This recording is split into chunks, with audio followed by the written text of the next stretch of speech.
जय मसीह की। मैं पास्टर कृष्णा कुमार आप सब लोगों का बहुत बहुत स्वागत करता हूँ। धन्यवाद देता हूँ परमेश्वर का आज की सुबह के लिए, जिसने हम सब लोगों को जीवित रखा कि हम एक साथ फिर से मिल सके और अपने प्रभु के नाम की बढ़ाई करें और उसके वचन से सीखें। प्रियो, आइए इससे पहले कि हम आगे वचन में बढ़े, परमेश्वर से प्रार्थना कर लें। सर्वशक्तिमान पिता परमेश्वर, आज के वचन के द्वारा आप हमसे बातचीत करें प्रभु, और अपनी बड़ी महिमा लें और आपका वचन फैले पिता, लोग सुने, जीवन पाएं और हम सब लोग आशीषित हों। पिता परमेश्वर, ये प्रार्थना प्रभु यीशु मसीह के नाम में करते हैं, आमीन। तो आप मेरे साथ निकाल लीजिए मत्ती रचित सुसमाचार, जिसके ऊपर हम लोग अध्ययन करेंगे। और बीते दिनों में हमने जो है उसके 5वें अध्याय के ऊपर में अध्ययन कर रहे थे, 5वें अध्याय को देख रहे थे, उसी को हम लोग जो है कंटिन्यू करेंगे लगातार। तो आज जो है हम 5वें अध्याय के 4 पद से लेकर के 6 पद को पढ़ेंगे, जिसके ऊपर में हम मनन करने वाले हैं। तो आप लोगों ने बाइबल निकाल ली होगी, मैं विश्वास करता हूँ। तो मैं आप लोगों के लिए पढ़ता हूँ। धन्य है वे जो शोक करते हैं, क्योंकि वे शांति पाएंगे। धन्य है वे जो नम्र हैं, क्योंकि वे पृथ्वी के अधिकारी होंगे। और धन्य है वे जो धर्म के भूखे और प्यासे हैं, क्योंकि वे तृप्त किए जाएंगे। परमेश्वर अपने इस वचन पे आशीष दे। सच्ची धार्मिकता भाग 2 के अंदर में जो है हम लोग आज प्रवेश कर रहे हैं, जिसको आज हम सीखेंगे। लेकिन इससे पहले कि हम भाग 2 के अंदर में चलें, पहले एक बार हम थोड़ा भाग 1 को जो है रिवाइज कर लें, जिससे हम एक बार फिर से जो है इसको समझ सकें। हमने देखा प्रभु यीशु मसीह भाग 1 के अंदर में बतलाते हैं कि स्वयं के प्रति हमारा व्यवहार कैसा होना चाहिए। जो इस बात को कहते हैं, धन्य है वे जो मन के दीन हैं, क्योंकि स्वर्ग का राज उन्हीं का है। और हमने उसमें देखा था बी एटीट्यूड, जहां पर धार्मिक अगुवे लोग जो है लोगों को दिखावटी जीवन जीने के लिए जो है प्रोत्साहित करते थे, जहां पे स्वयं वो भी अपने बाहरी जीवन को दिखाने के लिए, लोगों के मनुष्यों के सामने रखने के लिए, मनुष्यों से प्रशंसा को पाने के लिए कार्य करते थे। वहीं पर प्रभु यीशु मसीह सिखाते हैं कि सच्ची धार्मिकता जो है लोगों को दिखाने के लिए नहीं है। सच्ची धार्मिकता परमेश्वर के संग चलने वाली है, परमेश्वर की आराधना करने वाली है। सच्ची धार्मिकता परमेश्वर की राहों पर अपने आप को बलिदान करने वाली है, जो मनुष्यों को दिखाने के लिए नहीं है, जो सिर्फ और सिर्फ परमेश्वर से संबंधित है, परमेश्वर से संबंधित है। अध्याय 5 में जब वो सच्ची धार्मिकता का वर्णन कर रहे हैं, तो बता रहे हैं कि मेरा व्यवहार जो है, मेरे व्यवहार, मेरे कार्य मुझे परमेश्वर से जोड़ते हैं। मेरे बातचीत मुझे परमेश्वर से जोड़ती है, और इनके ऊपर में ध्यान देना बहुत अति आवश्यक है कि मैं अपने शब्दों के ऊपर में जब मैं बातचीत करता हूं तो मैं कैसा व्यवहार करता हूं। जब मैं लोगों के प्रति में व्यवहार करता हूं तो मैं उसके ऊपर में कितना ध्यान देता हूं, और जब मैं लोगों के साथ मिलता हूं, उठता बैठता हूं, तो मैं कितना ध्यान देता हूं, क्योंकि मैं परमेश्वर के साथ चल रहा हूं। मैं प्रभु के वायदे को मान रहा हूं, और जब मैं उसको मान रहा हूं तो अब मेरा व्यवहार स्वयं के प्रति में कैसा है, मैं उसको कैसे रखता हूं। और तब हमने देखा मन में दीन होना क्या है, आत्मा में दीन होना क्या है, और नम्र होना क्या है। और फिर हमने देखा कि परमेश्वर उनको ग्रहण करते हैं जो परमेश्वर के राज्य में अपने आप को छोटे से छोटा बनाते हैं। आज हम लोग 4 से लेकर के 6 वचन तक में अध्ययन करेंगे। तो पिछले सप्ताह का हमारा भाग 1 था स्वयं के प्रति हमारा व्यवहार और आज है हमारे पापों के प्रति हमारा व्यवहार कैसा हो। आइए इसके ऊपर में हम लोग सीखें और पढ़ें। हमारे पापों के प्रति हमारा व्यवहार कैसा हो। तो बाइबल है आप लोगों के पास, तो मैं विश्वास करूंगा कि आप बाइबल को निकाल लें और अच्छे से हम उसको पढ़ते जाएंगे और मनन करते जाएंगे। बताते हैं कि धन्य है वे जो शोक करते हैं क्योंकि वो शांति पाएंगे। पवित्र शास्त्र बाइबल में प्रभु यीशु मसीह यहाँ पहाड़ी उपदेश के अंदर में बता रहे हैं। धन्य शब्द का जो अर्थ है प्रसन्नता, खुशी, जैसे मैंने पहले भी बताया था, वो फिर से मैं बताऊंगा। लेकिन प्रभु यीशु मसीह कह रहे हैं कि प्रसन्न है वो लोग जो शोक करते हैं। ये तो बिल्कुल ही डिफरेंट है, बिल्कुल ही अलग है। जो लोग शोक करते हैं वो कैसे प्रसन्न हो सकते हैं, और जो प्रसन्न है, खुश हैं, वो लोग शोक कैसे कर सकते हैं। लेकिन प्रभु यीशु मसीह यहाँ पे समझाना चाह रहे हैं और वो हमें समझना है, ये बात को समझना है। प्रभु यीशु मसीह की जो शिक्षा है संसार की शिक्षा से विपरीत है प्रियो। संसार कहता है शोक मत करो, दुख से बचो और खुशी की तलाश करो। लेकिन वहीं पे यीशु मसीह कहते हैं कि किसी भी व्यक्ति को खुश होने से पहले शोक करने की आवश्यकता है। उसको शोक मनाना चाहिए। कैसे प्रियो? यहाँ पे प्रभु यीशु मसीह जो बातचीत कर रहे हैं शोक की, ये आत्मिक बातचीत कर रहे हैं, आत्मिक शोक की बात कर रहे हैं। कैसे?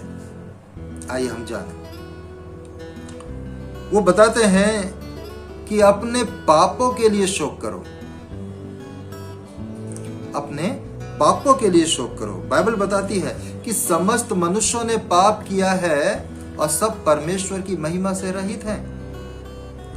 पाप का जो परिणाम है अत्यधिक दंड है और पाप का परिणाम परमेश्वर से दूरी है। जब कोई व्यक्ति पाप करता है तो परमेश्वर से दूर हो जाता है और उसको दंड भोगना पड़ता है। वो बता रहे हैं कि अगर जीवन में तुम आनंद प्राप्त करना चाहते हो तो पापों से निकलो, क्योंकि पाप तुम्हें आनंद करने नहीं देगा। पाप तुमको मृत्यु की तरफ लेकर के जाएगा, वो तुमको आनंद करने नहीं देगा। और वो बोल रहे हैं कि अगर तुम जीवन में आनंद प्राप्त करना चाहते हो तो तुम पाप से बाहर निकलो और उसके लिए शोक करो। कैसे?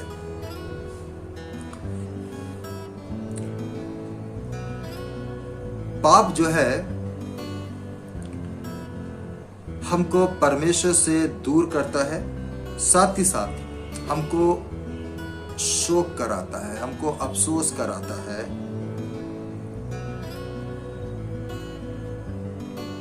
अफसोस कराता है और शोक जो है हमको पश्चाताप की तरफ लेकर के जाता है। जब आप शोक करते हैं और आप इस बात के बारे में सोचते हैं कि मुझे पाप से बाहर निकलना है और अब मैं यहाँ से निकल के परमेश्वर के साथ एक अच्छा जीवन, एक भला जीवन बिताऊंगा, तब हमारे मन में सबसे पहले एक बात आ जाती है और वो आ जाती है शोक। हम निराश हो जाते हैं, हम उदास हो जाते हैं इस बात के लिए, क्योंकि हमें लगता है कि हमने गलत किया है, हमसे गलतियां हुई हैं, हम गलत कर रहे हैं। अब वो निराशा जो है हमें पश्चाताप की तरफ ले जाती है। वो निराशा हमें बताती है कि अब तुम्हें पश्चाताप की जरूरत है, तुम्हें माफी मांगने की जरूरत है। जब हम पश्चाताप में परमेश्वर के सम्मुख जाते हैं और पश्चाताप करते हैं तो परमेश्वर हमें माफ करके हमारे सारे अधर्मों को मिटा के हमें उद्धार का आनंद देते हैं, और ये शोक की प्रतिक्रिया जो है आनंद में परिवर्तित कर देती है। इस बात को जो है प्रभु यीशु मसीह यहाँ पे चेलों को स्पष्ट कर रहे हैं कि अगर तुम चाहते हो आनंद करना, यदि तुम चाहते हो सर्वदा का आनंद प्राप्त करना, तो तुम शोक करो, शोक करो। धन्य है वे जो शोक करते हैं क्योंकि वे शांति पाएंगे। संसार सांसारिक शोक जो है मृत्यु को उत्पन्न करता है। अगर आप देखें तो पाएंगे कि संसार में जितने भी लोग निराश होते हैं, जैसे कॉलेजेस के यूथ निराश होते हैं या अन्य लोग निराश होते हैं, तो वो मृत्यु की तरफ जाते हैं। जैसे कहीं ट्रेन पे आगे चले जाना, छत से कूद जाना, आत्महत्या कर लेना, फांसी लगा लेना, विभिन्न प्रकार से सांसारिक निराशा, सांसारिक शोक ये मनुष्य को मृत्यु की तरफ ले जाते हैं। लेकिन वहीं आत्मिक शोक, जब एक व्यक्ति आत्मा में होकर के शोकित होता है, वो पश्चाताप की तरफ जाता है, और पश्चाताप जो है उसको उद्धार की तरफ लेके जाता है, और उसके मन में और उसके हृदय में परमेश्वर के द्वारा अद्भुत शांति प्राप्त होती है और वो प्राप्त करता है। और इसलिए प्रभु यीशु मसीह कह रहे हैं कि शोक करो। प्रश्न यह है कि हम कितनी बार जो है अपने पापों के लिए शोक करते हैं या मनाते हैं। विशेष बात तो यह है कि हम अपने पापों के लिए शोक नहीं करते, बल्कि अपने पापों को हम गलतियां कह के टाल देते हैं। लेकिन परमेश्वर उन गलतियों को पाप कहता है।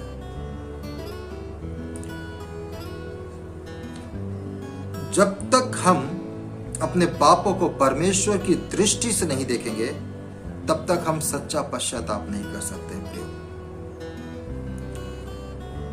वचन कहता है कि जो शोक करते हैं वो शांति पाएंगे, और जब हम अपने पापों का पश्चाताप करते हैं, तब मसीह हमें शांति देता है।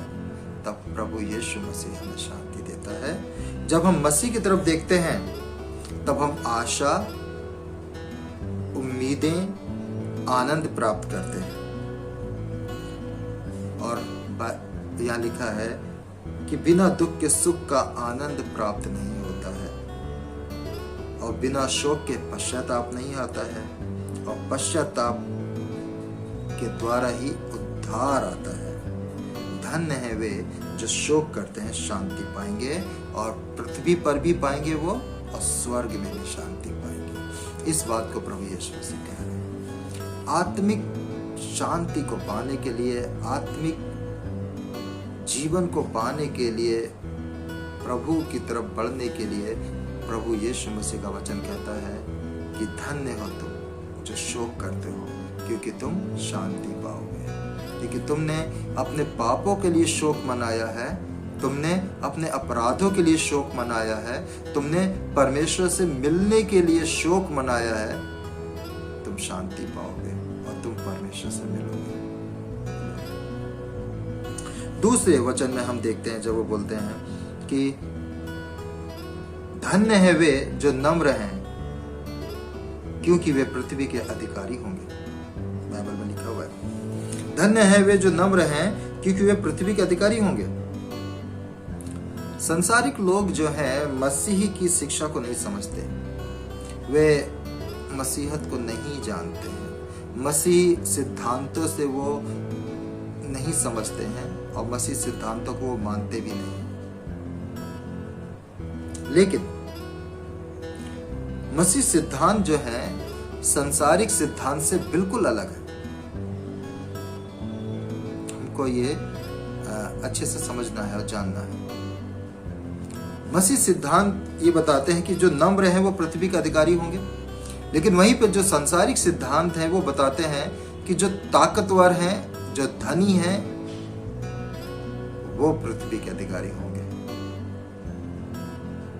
जो ताकतवर हैं और जो धनी हैं वो पृथ्वी के अधिकारी होंगे।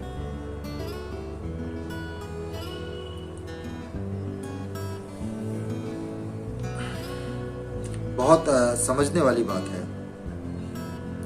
और जो एक शब्द आया है वो है नम्र। अगर आप जब हम पहले वचन को पढ़ते हैं कि धन्य है वे जो मन के दीन हैं, ये जो प्रथम वचन था ये बताता है परमेश्वर के सामने दीन होना, और ये जो दूसरा वचन है जो अभी हमने पढ़ा है 5वें वचन में, ये बताता है मन की नम्रता। मन की नम्रता का मतलब है लोगों के सामने नम्र होना, और ये बहुत कठिन है। यद्यपि परमेश्वर मुझसे कहे कि तुम पापी हो तो ये स्वीकार कर लेना आसान है, लेकिन अगर मेरा पड़ोसी मुझसे कहे कि तुम पापी हो तो ये स्वीकार करना बहुत कठिन है। ये बहुत कठिन है, और इस कठिन कार्य के लिए प्रभु यीशु मसीह हमें सिखाते हैं। यीशु मसीह ने हमको नम्रता का उदाहरण मिलता है। कैसे, आइए हम देखें। मत्ती 11 अध्याय और उसका 29वें पद में लिखा हुआ है, यीशु ने कहा, मुझसे सीखो क्योंकि मैं नम्र और मन में दीन हूँ। उसी के बाद गलातियों की पत्री और उसके 5 अध्याय 23 पद में लिखा हुआ है, नम्रता और दीनता स्वाभाविक गुण नहीं है, ये एक आत्मिक गुण है। और उसके बारे में लिखा हुआ है, जो पवित्र आत्मा के फलों में से एक है। जो पवित्र आत्मा के फलों में से एक है। कुछ लोग सोचते हैं कि नम्रता का मतलब दुर्बल या कमजोर होना है, किंतु ये सच नहीं है, बिल्कुल भी। नम्र व्यक्ति कमजोर नहीं है, बल्कि वो प्रभु में मजबूत है, दृढ़ है, ये बताते हैं। नम्रता, प्रभु यीशु मसीह जब बोलते हैं नम्रता, तो बताते हैं कि मैं मन में दीन हूं। पवित्र आत्मा के गुणों में से भी है। वो बताते हैं कि दीनता जो है, नम्रता और दीनता एक ऐसा चिन्ह है जो इस बात को दर्शाता है कि तुम्हारे साथ परमेश्वर है। और ये लोगों के प्रति में भी होनी चाहिए, परमेश्वर के प्रति में भी होनी चाहिए। दोनों चीजें ही आवश्यक हैं। कोई व्यक्ति कैसे नम्र बन सकता है? जब हम अपनी अयोग्यताओं और पाप के खातिर शोक करते हैं और प्रभु की तरफ नजर लगाते हैं, तब हम जो है नम्र बनते हैं। जब तक कि हम अपने आप को बहुत टैलेंटेड, योग्यताओं से भरा हुआ देखते हैं, तो हमारे लिए बड़ा मुश्किल है कि हमारे अंदर नम्रता आ जाए। जब एक व्यक्ति को लगता है कि सारे काम तो मैं कर सकता हूँ अकेले, ये कार्य भी मैं कर सकता हूँ, दूसरा भी कर सकता हूँ, मैं तो सब कुछ कर सकता हूँ, तो उसके लिए नम्र बनना बड़ा मुश्किल है। लेकिन जब एक व्यक्ति अपने आप को अयोग्य समझने लगता है कि मैं ये कैसे कर सकता हूँ, ये तो प्रभु के द्वारा ही होगा, तब जो है ये कार्य जीवन में आता है। प्रभु यीशु मसीह पे विश्वास लाना, पश्चाताप करना, उसकी आज्ञा का पालन करना, और जब हम ये करते हैं तब पवित्र आत्मा हमारे अंदर आता है, प्रवेश करता है, वो हमें नया बनाता है, और ये तब पवित्र आत्मा हमें फल देता है नम्रता का, जो हम लोगों के सामने प्रस्तुत कर पाते हैं। मैंने जो है नम्रता के 5 चिन्हों को लिखा हुआ है, जो मैं आपको बताना चाहूँगा, जिसके द्वारा आप एक व्यक्ति को पहचान सकते हैं कि ये नम्र है। कैसे? पहली बात, नम्र व्यक्ति अपने अधिकार और लाभ की खोज नहीं करता है। नम्र व्यक्ति अपने अधिकार और लाभ की खोज नहीं करता है। वहीं दूसरी बात, नम्र व्यक्ति किसी दूसरे व्यक्ति के द्वारा उस पर आरोप लगाए जाने या उसकी बुराई करने पे विचलित नहीं होता, दुखी नहीं होता। वह अपने सम्मान की परवाह नहीं करता है, और ना ही वह अपने आप को सही साबित करने का प्रयास करता है। तीसरी बात जो मैंने लिखी, नम्र व्यक्ति बदला लेने की कोशिश कभी नहीं करता है। चौथी बात, नम्र व्यक्ति हमेशा सीखने के लिए इच्छुक रहता है। पांचवी बात, नम्र व्यक्ति अपनी रीति पर चलने का प्रयास नहीं करता, वह परमेश्वर की इच्छा के अधीन रहता है, वह अपना सर्वस्त्र परमेश्वर को प्रदान करता है। अपनी सारी बातें परमेश्वर के अधीनता में रख करके वो अपने जीवन को व्यतीत करता है। फिर एक प्रश्न आता है कि कोई व्यक्ति अपना सब कुछ दे करके क्या प्राप्त कर सकता है? वचन कहता है, क्या कहता है? आइए हम पढ़ें फिर से। धन्य है वे जो नम्र हैं, क्योंकि वे पृथ्वी के अधिकारी होंगे। और वचन बताता है, पवित्र शास्त्र कहता है, परमेश्वर का वचन, कि जो अपने आप को नम्र बनाता है, जो अपने आप को दीन बनाता है, वो पृथ्वी के अधिकारी होंगे। परमेश्वर उनको पृथ्वी पर अधिकारी की तरह ठहराएगा। ये प्रभु का वचन कहता है। दूसरा कुरिन्थियों उसका 6 अध्याय 10 पद, वहां पे इस प्रकार से लिखा हुआ है कि शोक करने वालों के समान है परंतु सर्वदा आनंद करते हैं, कंगालों के समान है परंतु बहुतों को धनवान बना देते हैं, ऐसे हैं जैसे हमारे पास कुछ भी नहीं तो भी सब कुछ रखते हैं। रोमियो की पुस्तक उसका 8 अध्याय और 17वां पद, वहां पे इस प्रकार से लिखा हुआ है, और यदि संतान है तो वारिस भी हैं कि जब हम उसके साथ दुख उठाएं तो उसके साथ महिमा भी पाएंगे। वचन बतलाते हैं कि जो लोग प्रभु की नियम के अनुसार चलते हैं वो अधिकारियों वाला जीवन जीते हैं, भले ही उनके पास कुछ ना हो, लेकिन परमेश्वर उनको सबसे ऊंचे पे रखता है। दूसरी बात जो बता रहे हैं कि जब हम परमेश्वर की संतान बन जाते हैं तो हम उसके वारिस भी बन जाते हैं, और सारा अधिकार वारिस को ही मिलता है क्योंकि वो वारिस है। कैसे पृथ्वी के अधिकारी होंगे? तब पहला यूहन्ना जो है इस बात को लिखते हैं, कैसे हम पृथ्वी के अधिकारी होंगे। अपने पहला यूहन्ना अपनी पहली पत्री के अंदर में 2 अध्याय और 17वें पद में इस प्रकार से लिखते हैं, संसार और उसकी अभिलाषाएं मिटती जाती हैं पर जो परमेश्वर की इच्छा पे चलता है सर्वदा बना रहेगा। वो बना रहेगा जो परमेश्वर की इच्छा पे चलता है, और परमेश्वर की इच्छा ये है कि तुम नम्र बनो, तुम दीन बनो, तुम शोक करने वाले बनो। भजन संहिता उसका 37 अध्याय और 10 और 11वें पद को हम पढ़ेंगे, वहां पे लिखा हुआ है। फिर से मैं बता दूं, भजन संहिता 37 अध्याय 10 और 11वें पद में वहां पे लिखा है, थोड़े दिन बीतने पर दुष्ट रहेगा ही नहीं, और तू उसके स्थान को भली भांति देखने पर भी उसको ना पाएगा, परंतु नम्र लोग पृथ्वी के अधिकारी होंगे और बड़ी शांति के कारण आनंद मनाएंगे। बड़ी शांति के कारण आनंद मनाएंगे। भजन इस बात के लिए बताता है कि जो नम्र लोग हैं वही पृथ्वी के अधिकारी होंगे। दुष्ट नहीं रहेगा, अहंकारी घमंडी नहीं रहेंगे, लेकिन जो नम्र हैं वो रहेंगे, सर्वदा बने रहेंगे, और परमेश्वर उन्हीं को अधिकारी बनाएगा। अपने पापों के प्रति नम्र होना प्रिय, अपने पापों के प्रति नम्र होना। जो कोई अपने आप को बड़ा बनाएगा वो छोटा किया जाएगा, और जो कोई अपने आप को छोटा बनाएगा वो बड़ा किया जाएगा। मत्ती 23 अध्याय 12वें पद में लिखा हुआ है। इसलिए अपनी अयोग्यताओं को स्मरण रखना कि मैं कुछ नहीं हूं, सिर्फ प्रभु है। मैं कुछ नहीं हूं, सिर्फ प्रभु है।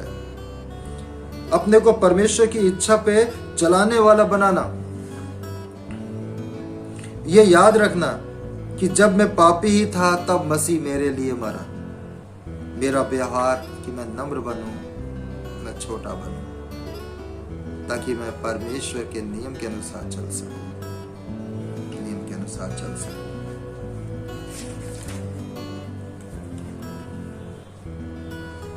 अपने पापों के प्रति हमारा व्यवहार जब हम बढ़ रहे हैं, तो पहली बात हमने देखी कि अपने पापों के प्रति शोक करना कि हाँ प्रभु मैं गलत हूँ, मुझसे गलतियां होती हैं, मैं वो काम कर पाता हूँ जो मुझे नहीं करने चाहिए, मैं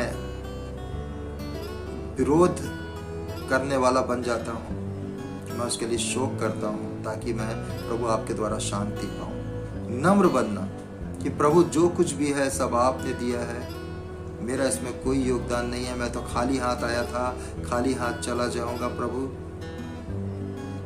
मेरी नम्रता बनी रहे प्रभु, और मैं वही आचरण दिखाऊं, मैं वही कार्य करूं जो प्रभु आप चाहते हैं।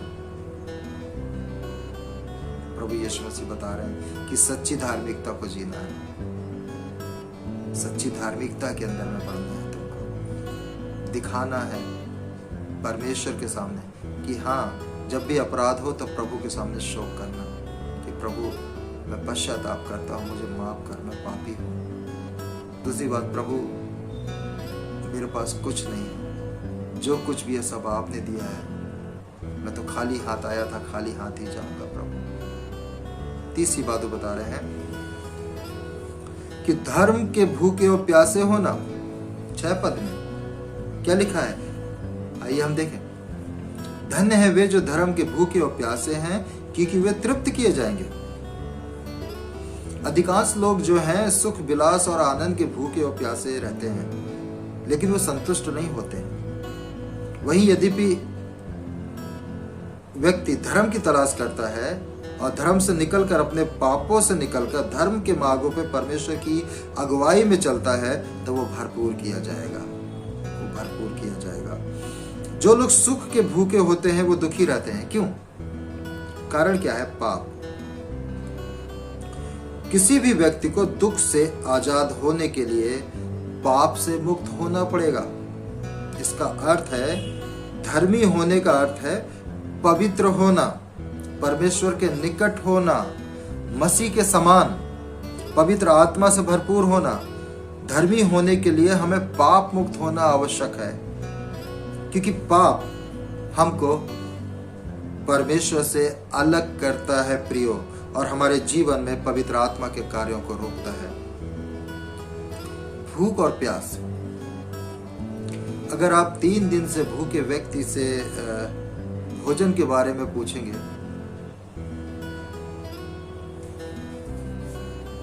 तो वो 3 दिन का भूखा व्यक्ति वो उतना भोजन मांगेगा जितनी उसकी जरूरत से ज्यादा मांग सकता है। और लेकिन अगर आप देखें तो वो खा नहीं पाएगा, वो खाएगा थोड़ा ही। यहाँ पे उसी प्रकार से बताया जा रहा है कि यदि तुम्हारी भूख थोड़ी है परमेश्वर के प्रति में, तो तुमको थोड़ा मिलेगा, और यद्यपि तुम्हारी भूख ज्यादा है तो परमेश्वर तुम्हें ज्यादा देगा।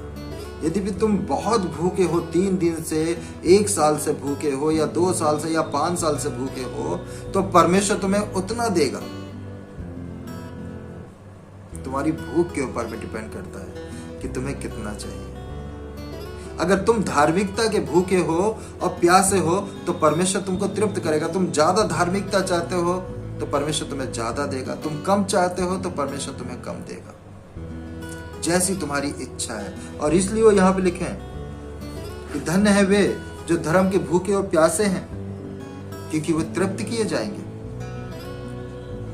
उनको पूरी तरीके से तृप्त किया जाएगा। यूहन्ना की सुसमाचार के अंदर में लिखा हुआ है 6 अध्याय 37 पद में, वहां पर कि जो कुछ पिता मुझे देता है वो सब मेरे पास आएगा, और जो कोई मेरे पास आएगा मैं उसे कभी ना निकालूंगा। जो ही हम पाप से निकल के धर्मी जीवन की तरफ बढ़ते हैं, तो ही वो हमें अपना लेता है, और निश्चय ही हमको धार्मिकता प्रदान करता है, और हमको उद्धार देने में वो सामर्थ्य है, हमको वो क्षमा करने में सामर्थ्य है, हमको वो पवित्र जीवन देने में सामर्थ्य है, क्योंकि वो चाहता है कि मेरे बनाए हुए लोग, मेरे बच्चे धार्मिकता का जीवन जिए। जब हम मसीह पे विश्वास करते हैं और मसीह की दृष्टि के अनुसार चलते हैं, तो हम उसकी दृष्टि के अंदर में धर्मी बन जाते हैं, पवित्र बन जाते हैं। और वो यहीं पे बता रहे हैं कि पाप में जीवन से निकल कर धार्मिकता की तरफ बढ़ना है, अधर्म से निकल करके धर्म की तरफ बढ़ना है। हमें ऐसा व्यवहार अपने पापों के प्रति में करना है, उन पापों के प्रति में जो हमें धार्मिकता के कामों को करने से रोकते हैं, जो हमें धर्म की राह पे चलने से रोकते हैं, उनके प्रति में हमें ऐसे कार्य करने हैं। हमें मसीह की धार्मिकता प्राप्त करने के लिए केवल एक कार्य करें, हमें उसके लिए भूखा रहना चाहिए। हमारे मन और हृदय परमेश्वर के खोजने वाले विचारों से भरे रहें। संसारिक कार्य और बातें हमारे परमेश्वर के लिए हमारी भूख को कम कर देती हैं। इसके विपरीत हम परमेश्वर के वचन को पढ़ें, हम दूसरे विश्वासियों के साथ संगति करें, हम प्रार्थना करें, और इस तरह से हमें अपनी भूख को बढ़ाना चाहिए, क्योंकि हम बिना धार्मिकता के परमेश्वर के सम्मुख खड़े नहीं हो सकते हैं। हम धार्मिकता के बिना बचाए नहीं जा सकते हैं। और प्रभु यीशु मसीह कहते हैं अपने आप को पहचानो, अपने पापों से निकलो, धार्मिक जीवन जियो, अपने पापों के प्रति शोक करो, अपने पापों के प्रति नम्र बनो, धर्म के भूखे और प्यासे रहो, अपने पाप को पहचान कर उससे निकलने का प्रयास करो, पाप के प्रति धार्मिकता का पीछा कर धर्मी जीवन व्यतीत करने को तैयार हो जाओ। हमारे पापों के प्रति हमारा व्यवहार। लास्ट में प्रियो में एक बात यही कहूंगा कि आप और हम बहुत आसानी से पापों में पड़ जाते हैं और प्रभु यीशु मसीह यही बता रहे हैं कि सच्ची धार्मिकता का जीवन जिए। हमने पीछे देखा स्वयं के प्रति हमारा व्यवहार कैसा हो, हम परमेश्वर की आज्ञा पे चलने वाले बने, और पापों के प्रति हमारा व्यवहार कैसा हो, जब हम किसी मुश्किल समय में या मुश्किल अड़चन में फंस जाएं तब हम कैसा व्यवहार करें और वहां से निकलें। धार्मिकता जो आपको सांत्वना देगी, धार्मिकता जो आपको पृथ्वी का अधिकारी बनाएगी, धार्मिकता जो आपको तृप्त करेगी। इसलिए पाप से निकल के धार्मिकता के पीछे चले, और ये संदेश प्रभु यीशु मसीह हम सबको दे रहे हैं पहाड़ी उपदेश में। इस वचन के द्वारा प्रभु आप सबको आशीष दे। आइए हम प्रार्थना करें। सर्वशक्तिमान पिता परमेश्वर, हम धन्यवाद देते हैं आपके इस वचन के लिए जो हमारे जीवन को उजागर करता है और मार्गदर्शन कराता है। प्रभु जी, ये वचन हम में से हर एक के हृदय में 30 गुना, 60 गुना, 100 गुना फले, और हम पिता सच्ची धार्मिकता के अंदर में अपने जीवन को व्यतीत करें। हमें और बेहतर बनाए पिता कि हम आपकी धार्मिकता के अनुसार, आपके नियम के अनुसार अपने जीवन को चलाएं और बढ़ाएं। ये वचन हर एक के जीवन में कार्य करें। धन्यवाद प्रभु कि आप हमारे साथ रहे। प्रार्थना यीशु मसीह के नाम में करते हैं, आमीन।